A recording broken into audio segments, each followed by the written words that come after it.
మంచి సహవాసం కలిగి ఉంటే మనం జీవితంలో భలే సక్సెస్ అవుతామండి. హల్లెలూయ. సహవాసం. మీ ఫ్రెండ్ ఎవడు? మంచివాడేనా? నీ ఫ్రెండ్ ఎవడండి? నీ స్నేహితులు ఎవరు? ఇప్పుడు చర్చి నుంచి వెళ్తావు కదా, పొద్దున్న ఎవరితో సహవాసం చేస్తావు? అసలు నీ బెస్ట్ ఫ్రెండ్ ఎవడో ఒకసారి ఆలోచించండి. కొరింథీయులకు రాసిన మొదటి పత్రిక 15:33 ఏముంటుందంటే, దుష్ట సాంగత్యము మంచి నడవడిని చెరుపుతుందని బైబిల్ చెబుతుంది. దుష్ట సాంగత్యం మంచి నడవడిని చెడిపేస్తుంది. నీ సహవాసాన్ని బట్టి నీ జీవితం సక్సెస్ అవుతుంది. ఇద్దరు కుర్రోళ్ళు, ఇద్దరు యవనస్తులు సున్న పనికి వెళ్తారు, బొచ్చులు మోస్తారు, కూలి పని. శనివారం బట్టువాడు తీసుకుంటారు.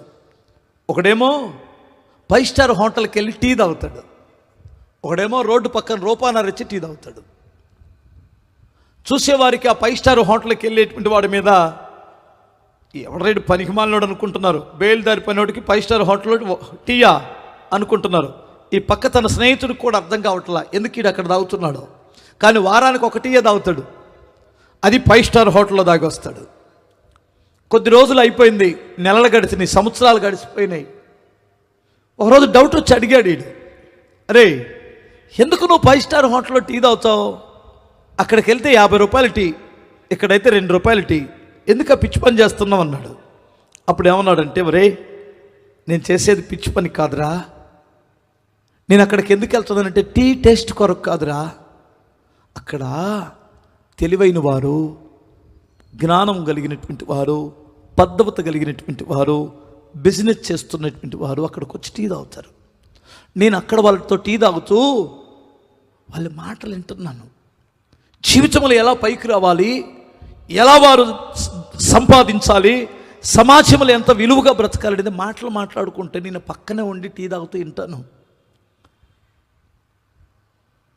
అంటే నువ్వు వింటే పెద్దోడు అయిపోతావా అన్నాడు వాడు ఎగతాళిగా.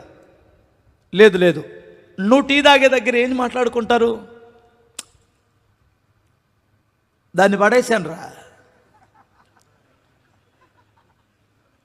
దీన్ని పడేశాను రా, ఈడు పడ్డ సంగతి వీడికి అర్థం కావట్లా. దరిద్రుడీడు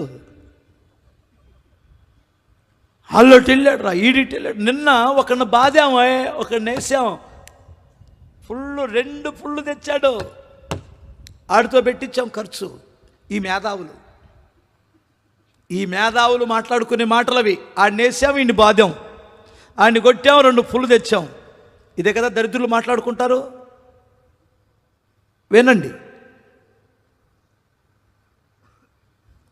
వారానికి 50 రూపాయలు టీయా, నీ బొంద పో, నేను రాను అన్నాడు. వీడు సరే రా, నీ ఇష్టం అన్నాడు. కొద్ది రోజులు అయిన తర్వాత ఈ అబ్బాయి పద్ధతి చూసి అక్కడ వ్యాపారం చేసే ఒక వ్యక్తి ఫ్రెండ్ అయ్యాడు. ఇతనితో పరిచయం పెరిగింది. వీళ్ళిద్దరు పరిచయం కాస్త నా దగ్గర ఒరే చిన్న పని ఇస్తాను రమ్మని పనిలో పెట్టుకున్నాడు. ఇతని నమ్మకత్వాన్ని చూసి అతనికి ఒక 10% అతనికి పార్ట్నర్షిప్ ఇచ్చాడు అతనికి. అతను అలా వృద్ధి చెంది వీడు ఇలాగే ఉన్నాడు, వాడు ఉన్నత స్థితికి ఎదిగాడు. అసలు వీడి ఎక్కడి నుంచి స్టార్ట్ అయింది వీడి ఆశీర్వాదం అంటే ఆడి సహవాసం నుంచి స్టార్ట్ అయిపోయింది.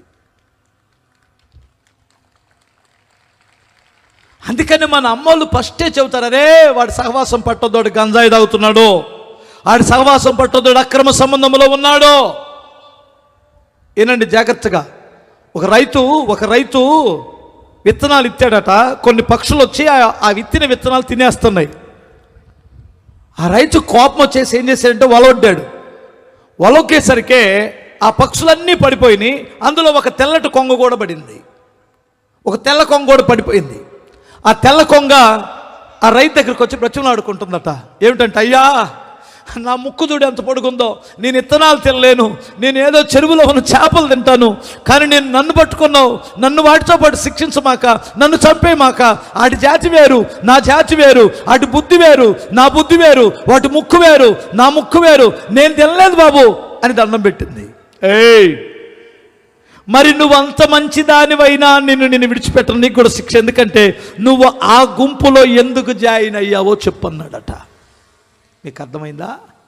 ఆ గుంపులో ఉన్నావు కనుక నువ్వు కూడా వలలో పడ్డావు. ఎంతమందికి అర్థమవుతుంది? ఏ గుంపులో ఉన్నావు నువ్వు? వలలో పడతావు. జాగ్రత్త. నీ సహవాసాన్ని బట్టి నీ స్థితిగతులు మారిపోతాయి, నువ్వు సక్సెస్ అవుతావు.